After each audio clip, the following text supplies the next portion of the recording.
Aujourd'hui, nous sommes loin du roman Le vieil homme et la mer d'Ernest Hemingway où un homme se bat contre un espadon pour le pêcher d'égal à égal.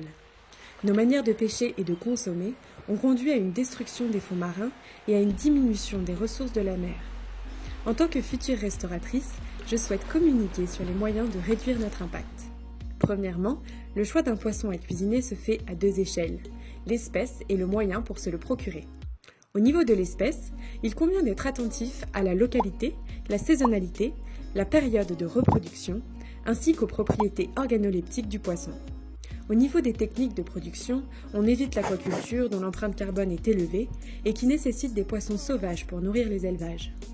On privilégie une pêche dite passive qui ne détruit pas les fonds marins et sélectionne les espèces comme la ligne ou les casiers. On préfère des bateaux de petite taille pour éviter la surpêche. Après analyse de ces critères, j'ai choisi pour ce concours de travailler la dorade grise, qui est présente en mars dans la Manche, période initiale du concours, et que l'on pêche avec une taille minimale de 23 cm pour lui laisser une chance de se reproduire. La dorade grise est un poisson semi-pélagique dont la pêche ne menace pas les fonds marins. J'ai choisi de l'accompagner d'algues pour avoir un goût iodé sans forcément puiser dans les ressources animales. De plus, les algues se trouvent facilement à l'état sauvage en Bretagne et leur production ne nécessite pas d'eau douce.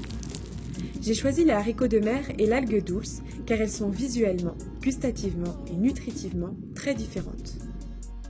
Laissez-moi à présent vous présenter les deux recettes que j'ai pensées en travaillant ces produits de différentes façons et sans gaspillage. Pour la recette gastronomique, je choisis des poissons frais et entiers dont je lève les filets. Je ne jette pas les arêtes, j'en fais un fumé, une sorte de bouillon, qui remplacera l'eau dans la cuisson des autres éléments. Avec les haricots de mer, je réalise un pesto aux noisettes et coriandre ainsi qu'un beurre d'algues. Je cuis la polenta, le poireau coupé en tronçons et la purée de légumes dans du beurre d'algues et du fumé pour ajouter du goût. Pour mettre la chair blanche de la dorade en valeur, je l'enroule dans plusieurs couches de légumes et je la cuis en ballotine au four vapeur. Je réalise la sauce avec du fumé et le jus des capres, ainsi, rien n'est perdu. Pour le dressage, je cherche à transmettre les couleurs et les textures des fonds marins.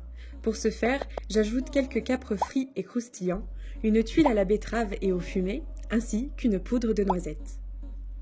Pour la seconde recette, qui peut être réalisée chez soi en 30 minutes, le principe est le même. La polenta est cuite dans du fumé, les algues sont préparées crues pour en conserver les propriétés, en grémolata pour accompagner le poisson et en salade. Les filets de dorade sont cuits à la poêle côté peau pour la rendre croustillante et la sauce au cidre est réalisée dans cette même poêle pour récupérer les sucs de cuisson. Le dressage est simple mais lisible pour mettre en valeur chaque produit.